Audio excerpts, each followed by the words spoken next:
ইনুসকে ফালাইয়া দাও। ইনুস সাহেব যতক্ষণ বাংলাদেশের স্বাধীনতা সার্বভৌমত্বের পক্ষে আছেন, যতক্ষণ বাংলাদেশের সরকারে যারা বাংলাদেশপন্থী আছেন তাদেরকে বাংলাদেশের স্বার্থে টিকিয়ে রাখাই আমাদের জুলাইয়ের শপথ।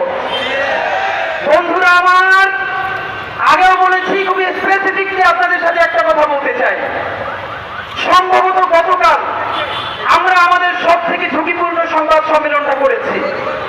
বাংলাদেশের সমস্ত রাজনৈতিক দল বর্তমান ক্যাওয়েটিক সিচুয়েশন কোন কারণে জানে, মিলিয়ন মিলিয়ন ভিউজ সব ইউটিউবার তারাও জানে, কিন্তু নিজের জায়গাটা দুর্বল করে দিয়ে কেউ কথা বলতে চায় না। আমরা বলেছি এখানে যারা আছি, সামনে যারা আছেন, এই সমস্ত জীবনের বিনিময়েও যদি বাংলাদেশের স্বাধীনতা সার্বভৌমত্ব বেঁচে যায়, জুলাই বেঁচে যায়, আমাদের এই জীবন কি আল্লাহর কাছে সবই কি আমাদের এক সেকেন্ডের ভাবনা নয়। কিন্তু আমরা আজকে স্পষ্ট জানাই, মাননীয় সেনাপ্রধান, ইনাফ ইজ ইনাফ। যে পর্যন্ত হয়েছে আর এক সেকেন্ডও আপনারা পারতে দিবেন না। বাংলাদেশের জুলাই বেঁচে থাকতে আর একটা 11 হতে দেওয়া হবে না। বিএনপিকে বলতে চাই, বিএনপি বাংলাদেশের মুখপাত্রই থাকতে হবে, সেনাবাহিনীর মুখপাত্র হওয়া চলবে না।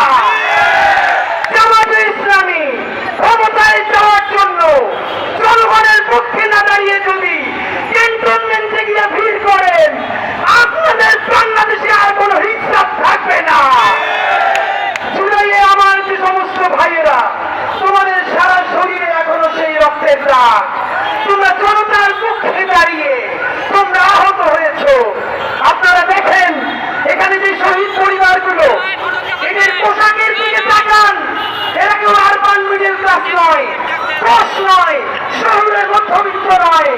কাপড় চুপড় দেখলে বুঝবেন তাদের বাসায় বাজার বন্ধ হয়ে গেছে। এই সহস্রাধিক শহীদদেরকে একা ছেড়ে, অঙ্গ বন্ধু ভাইদেরকে জাহান্নামের মধ্যে ফেলে আমরা কোনোদিন বিদেশ পাড়ি দেব না। যারা জুলাই বিক্রি করে দিয়ে, ক্ষমতার ভাগ বটোয়ারা করে দিয়ে নেগোসিয়েশন করতে চাও, বিপদে পড়লে আমেরিকায় যাবা, ইউরোপে যাবা, IMF বা বিভিন্ন এজেন্সির তোমরা বড় কর্মকর্তা হবা। আল্লাহকে সাক্ষী রেখে বলতে চাই, এই দেশে যদি আবার জাহান্নাম নেমে আসে, আমার শহীদ মায়েদেরকে রেখে, আমাদের আহত ভাই বোনদেরকে রেখে আমরা কোনোদিন সীমান্ত পাড়ি দেব না। আমরা সেই বেগম খালেদা জিয়ার সন্তান, যিনিও বলেছিলেন বাংলাদেশ ছাড়া আমার আর কোনো দেশ নাই। সেই বিএনপিকে বলি, আপনারা 11 স্মৃতি চক্রবর্তী স্মৃতি আছে, বাংলাদেশের পক্ষে দাঁড়িয়েছিলেন, তাই আমরাও আপনার পক্ষে দাঁড়িয়েছি। আবারও আপনি জনতার পক্ষে দাঁড়ান, আমরা চিরদিন আপনাদের পক্ষে থাকবো। চূড়ান্ত ভাবে বলতে চাই, আর্মির সাথে যারা সংঘাত ঘটাতে চায়, বন্ধুরা তারা বাংলাদেশের বন্ধু নয়। এই আর্মি যেরকম ক্ষতি করেছে, আর্মির বন্ধুরাই কিন্তু আমাদের পাশে দাঁড়িয়েছে। আমরা বলতে চাই, তওবা কমিশন গঠন করো।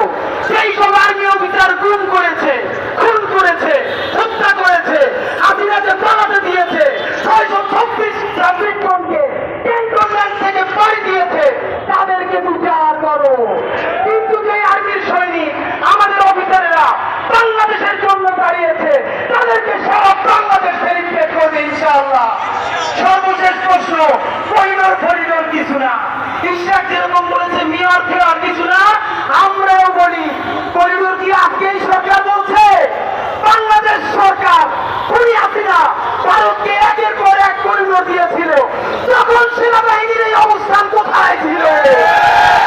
সুতরাং জানাতে চাই, এর মানে এই সরকারকে ব্লাঙ্ক চেক দেয় নাই। বাংলাদেশে আর কেউ কোনোদিন ব্লাঙ্ক চেক পাবে না। একমাত্র ব্লাঙ্ক চেক পাবে জুলাই, সততা এবং ইনসাফ। যতক্ষণ না পর্যন্ত জুলাই ঘোষণাপত্র